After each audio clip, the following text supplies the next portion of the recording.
Hello, today I am going to make a video about how to get YouTube success according to this book. I got this for my birthday a little while ago, and inside it's YouTube Success, the ultimate guide to starting a YouTube channel for beginners. There we go. Now I'm hoping that I'm not a total beginner and I know roughly what's going on. It says copyright 2017. I'm not even going to try and pronounce that name on there. I did actually have a quick look to see if I could find a YouTube channel in that name, and there was like one which had like 5 or 6 videos on it or something. Anyway, so I don't know if that's by the same person. Has a nice little introduction. So, hi guys, thanks for stopping by to buy this book. Do you want a passive income? Passive income. There's not really an awful lot of work goes into making YouTube videos. It's not just as simple as, oh, I'll stick some stuff online and I'll have a constant income. No, you've got to, do research into what you're going to do. You've got to prepare it, film it, edit it, upload it, advertise it. There's nothing passive about it. Anyway, are you a student who wants extra pocket money? Pocket money. I love the language here. No, I'm not a student. Do you want to earn money entertaining people? Blah, blah, blah. Do you want to earn money while doing what you like? Yes, I would. Then this book is for you.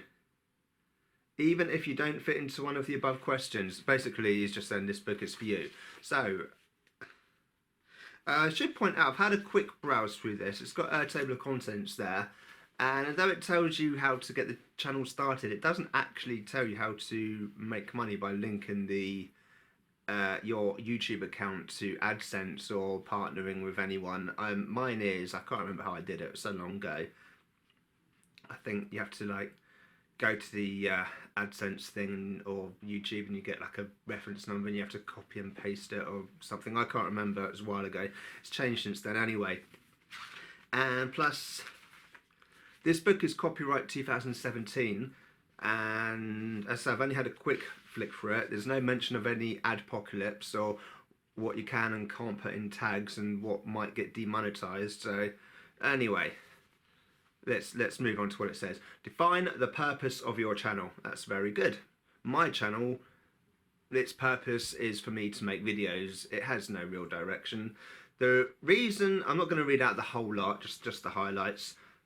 The reason to be on YouTube's are obvious, but before you get started, it's important to define the purpose of your channel. Okay, then it goes on to saying about maybe have business and you want to inform customers. That's fair enough. There are a lot of businesses with channels. Maybe you're a musician or want to indulge in a hobby. There's quite a lot of hobby channels on here, loads of different things. Gadgets, reviews, whatever, or other things, or just whatever. So yeah, so basically define the purpose of your channel. I mean, the main purpose of my channel originally was supposed to be my journey through karate, because there's like 1,000,001 channels out there with instructional videos on different karate things, or there's loads of different katas and bunkai or applications. There's loads and loads and loads and loads of that. Try doing this and do that and self-defense things, but it's really not that easy to find anyone's actual journey themselves, which aren't tutorials. But my videos were never meant to be like karate tutorial videos. They're just supposed to be about my own journey. Of course, my chronic fatigue syndrome's gradually gotten worse and worse and worse, and now just thinking about exercise just makes me want to pass out. So now I just sort of do other things. I do whatever I like, really. If that's you, here are 30 YouTube channel ideas to help you out. Okay, so what are these YouTube channel ideas? 1, why do you want to start your channel? To be honest, I was bored. Actually, to be honest, I know I just said that my channel was originally supposed to be about karate, but I was bored, to be honest. It's so simple. There's no exciting story. Okay, I was thinking maybe if I could get an audience on YouTube, then maybe that would help if I was to ever actually finish writing anything, and then I would already have an audience engaged that might want to buy some of my books. But main reason I was bored. What will you make videos about? Whatever I feel like, basically. There's certain things I won't do. I've covered this in a previous video. I won't do religion, politics and pranks, but everything else is fair game. Are there any other YouTubers serving this niche? Well, having an actual diary of karate training, martial art training, I haven't really seen anything. So originally, no, there wasn't someone else filling that niche, but no, I'm not really filling that niche because of my stupid health. How much time and patience do you have? Well, it does take quite a lot of time to make these videos, more than people realise. Anyone that says, oh, YouTubers should get a proper job, should try doing a YouTube channel and earning money from it, and then they realise how difficult it is. How will you measure your success? Defining success is huge. Similar to the first question, as being as detailed here as possible will go a long way to help you succeed. Setting milestones, blah, blah, blah, blah, blah. I measure my success by bigger numbers, more success, basically. There we go. And at the time of recording this, I've got 115 subscribers. So I've finally broken the 100 mark. So, like, thanks to everyone that subscribed. You're all brilliant. Yeah, I would like a few more zeros on the end of that. Right, setting up your new channel, 3 easy steps. Okay, so setting up the channel, 3 easy steps. Now you know the purpose of your channel and the type of content you're going to create. The next step is the initial setup process. Luckily, starting a YouTube channel is free and relatively easy to do. And so, yeah, it's not that difficult, to be honest, to get it going. Although I say it doesn't really mention the AdSense, how to get monetized. Alright, okay, log into YouTube. My channel, get started. You'll see a dialog box where you can choose to create channel name. It just goes on about using names here. It's got a whole page about how to type in a name. Okay, not sure I needed a page for that. Okay, no, it's still going on about choosing a name. Blah, blah, blah. Okay, upload channel art and icon. Now you've officially created your new channel, you want to customize it, of course. YouTube refers to the main header image as channel art. Does it? I think it does, yeah. Your YouTube channel art should be 2560 by 1440 pixels and will not be accepted if the size exceeds 4 megabytes, which is technically true, but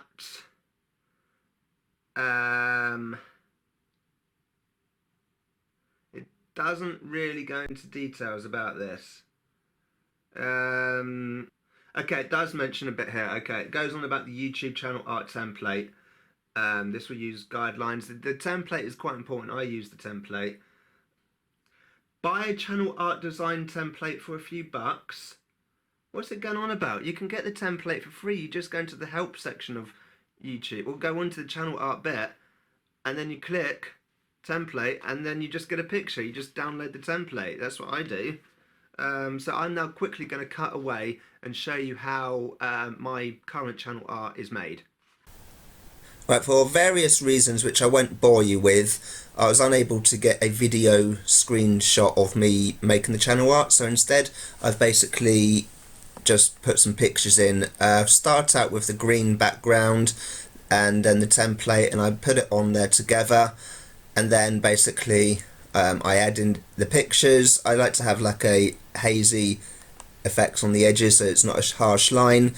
It took me a little while to just put them in, move them around, see how I like them, and all of these pictures are basically screenshots from various videos from 2017 that you will see at some point, and then basically I can change them as I like, and that's it. Alright, moving on from channel art.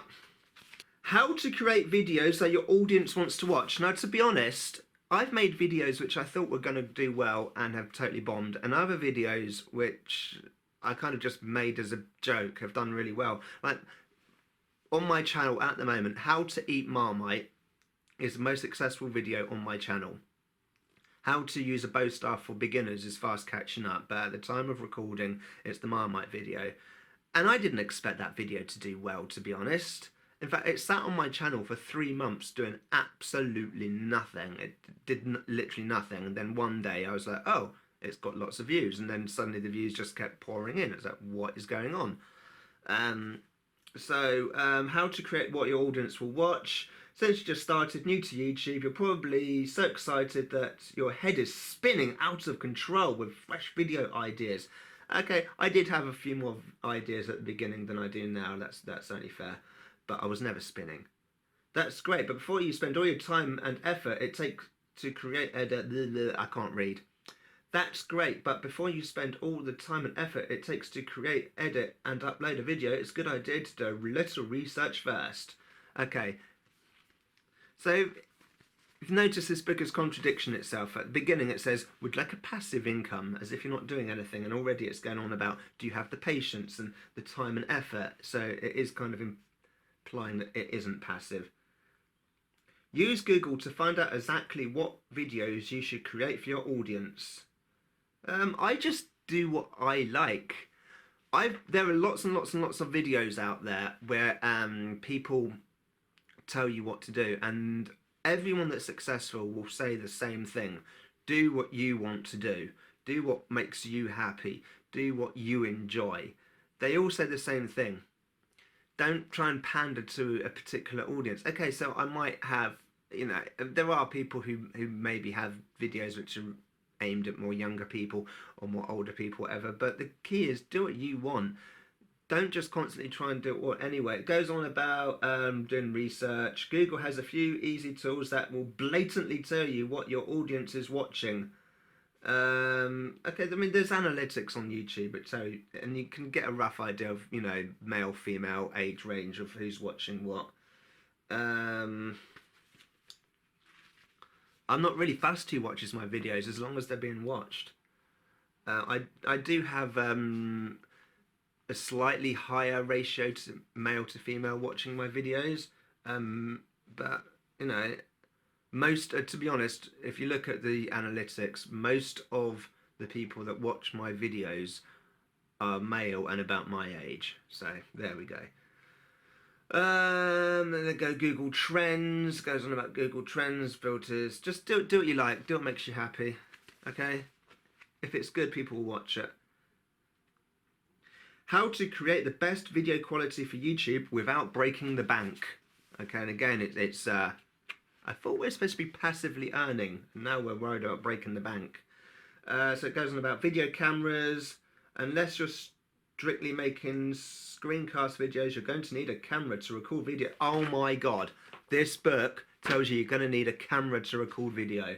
I don't know what I would have done without it. I've got my old camera here. This is my old camera. There's no battery in the back at the moment. It still works as long as I don't use the zoom, so the zoom is sellotaped up. But that's what I used to record everything on, and my current one is, I can't actually show you the current one because I'm using it to record, but I've got the box here, so that's what I'm using at the moment. There we go, that's the box it came in. Sorry about that. I'm not sure if I've told you the story about how I bought this camera. It was a bit of an effort. Anyway, so you'll need a camera. It goes on about smartphones. The video camera on my phone isn't brilliant. I have recorded a few things with it, but it's just if I've forgotten my camera. Webcam. I wouldn't use a webcam. Some of my old videos I've recorded the birds outside, I'm using a webcam. The colours are a bit weird on that, to be honest. And the camera on my laptop is not good in low light. You saw that pixelated grainy effect. It's not nice and sharp. DSLR or camcorder. Ooh, now a lot of people use DSLR, but I like the camcorder. Although I do like DSLRs, I just don't have one. But if I had it, I would know how to use it. You may already have a DSLR camera or camcorder at home for family vacations. It must be American because we say holiday in this country. This is the most expensive option and will take some research on your part if you want to buy one. Actually, I got this one cheap, so yay, I actually got quite a bit of money off. Microphone is important. I do need to buy a better microphone. Luckily this camera has a microphone input, so I can plug it straight in, then I don't have to worry about syncing it later. And anyone that does YouTube editing knows about the syncing. That is how you sync a video. If you've done it, you'll know. But yeah, I do need better microphone. The reason I'm sitting so close to this camera is because I find the microphone sounds better if I'm close. I would actually prefer to be sitting back there and zoomed in than I have this as the background like I used to have on some of my older videos. But I found the sound quality wasn't as good because it was bouncing off the back wall and stuff, and so I do need to get a better microphone, but I know that. I don't need a book to tell me that. Lighting, and again, yeah, as I mentioned in yesterday's video, the lighting isn't brilliant here. I mean, I'm just using this. It's a cheap lamp. So, yay! I've tried to have the aperture quite open to try and get a depth of field, but no, it's not working. Editing software, right. It says, wait, do not panic. I can't focus because I've got it on manual focus. There we go.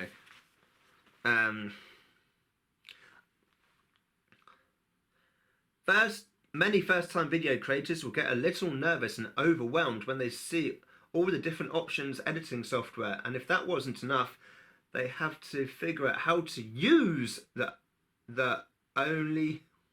I'm sorry. It's put use in capitals. It's thrown me off. They have to figure out how to use the one they choose. Why has he put use in capitals? Why is he done? Where is it? There. Why have you done that? That completely threw me off. It's not as hard as it seems. In fact, some of the free software out there is extremely intuitive and easy for YouTube noobs. Noobs. Really? Who uses the word noob these days? YouTube used to have its own editing software. It wasn't brilliant, but it did do the job. But they've got rid of it, which is annoying because I have actually used that a few times. In the past, I've used I've always liked making videos and editing them long before I did YouTube. The old Windows Movie Maker, I really liked that. I've actually still got a copy of that on my computer. There's actually many different variations of that, but it doesn't recognise the modern camera formats. I can't edit this on there because it doesn't recognise the format of video. But if you use an old style format, then it will recognise it, and I can use that. Then there's Windows Live Movie Maker. I was never as keen on Windows Live Movie Maker, but I have used it quite a bit. I preferred the older version, but the advantage of that version, it recognised more film formats, but now I pay for one. It's not the best one. It's called Filmorama or something like that. It does have some little annoying things about it. It isn't brilliant, but if you actually email them, they actually do get back to you and say they talk to their tech guys about it. So, yay. Optimizing your channel to get more views and subscribers. Once you have video content on your YouTube channel, you want to optimize your channel to ensure as many people are seeing your video as possible. Here are a few of the most important optimizing strategies to get you started. The trailer. I do have a trailer. I had a trailer for 2016 and I got one 2017 one. I did have an earlier one as well, but I deleted that. It's basically just a compilation of clips of various videos which I've thrown together, put a bit of music over the top, job done. So it says, you might notice when you arrive at home page, you see that you're not subscribed to, you see a trailer. So yeah, keep it short, got to hook the viewers. Show, don't tell, ask viewers to subscribe in your video with annotations. Now, of course, annotations have changed in the last few years. They phased out the old ones, which would pop up all over the screen and do anything. They were quite good, though, because if you had somebody's face and you could draw a little box around the face and then say, click here. Problem is, they didn't work on all formats. There are certain, like, tablets and phones and stuff that they didn't work on. So people are like, click here on my face for this to happen, and nothing would happen. So they phased them out, and they've got the new ones, which are just the end screen annotations, which work on most products. Though, if I used YouTube on TV downstairs, the annotations don't appear, which is annoying. YouTube allows you some control over your channel page layout in the form of selections and playlists. Again, they've changed the way the playlists work. I'm currently using the old style YouTube, but they keep telling me, try the new YouTube, try the new one, try the new style YouTube, and I don't like it. I don't get on with it. It's mainly because of the playlists. Anyway, selections. Adding a selection is easy. While logged into your channel account, scroll to the bottom of your channel home page and click the button that reads Add a Selection. Now you'll see two drop-down menus that allow you to choose what type of content you want to show in this new selection and whether you like it to appear horizontal or vertical. Ooh. I was actually unsure what was going on about then, but I actually realised. See, on my channel, you'll see I've got loads of different playlists. I swap them around sometimes. So at the top, instead of trying to remember, I could just look at it. Right, so this is my channel. Here's the channel art, which I showed you how I made earlier. And if I scroll down, for returning subscribers, should show you my last video, and then some various other videos here, which it thinks I should watch. Then this is what's going on about by the selections. I've got uploads here, which is horizontal. Then below that, I've got my popular uploads, which is vertical. And then these ones I swap around every so often, where I've got film, days out, how to, the different things. Not every channel has them. And then my second channel, which I never use. So that's what it's going on about there. So after organising your channel using sections and playlists, it goes on to create eye-catching thumbnails. Thumbnails are quite important. You may notice on my channel, sometimes I can upload like 5 or 6 videos in a row without a proper thumbnail. The reason for this is because the art software that I was using on my laptop decided to stop working, and I don't know why. So I can't afford to replace it with the upgrade. I know the newer version works now because I downloaded a trial version, but that only worked for 30 days. And so basically what I have to do is I have to use an old computer, and I don't always get around to using it. And that old one isn't connected to the internet or anything, so I have to transfer all the files I want to use for the thumbnails, put them onto a USB stick, go to this other old computer. It's really slow, but the art program on it does work. So then I have to make all the thumbnails, and I tend to do it in batches of like 5 or 6 at a time. Then go through all my old videos which don't have thumbnails and upload them. It's a bit of a hassle, whereas I used to make the thumbnail while it was uploading, because uploading can take quite a long time.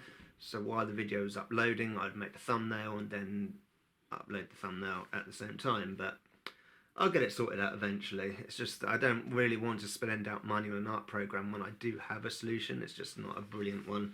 So anyway, thumbnails, eye-catching thumbnails. Do not use images that do not truthfully represent the video. In other words, don't trick for a click. Who says trick for a click? No one says that. It's called clickbait. The term is clickbait. You're just making up phrases. Use your face if you can. And if it makes sense for your channel, connecting with clear image of the eyes, emotions, blah blah blah. Use text in your thumbnail, but only a few words so it's legible at a small size that appears in the main search result, and reckon blah blah blah. I tried to make the text big because when the thumbnail's small, then the writing's still, as long as you can read it, basically.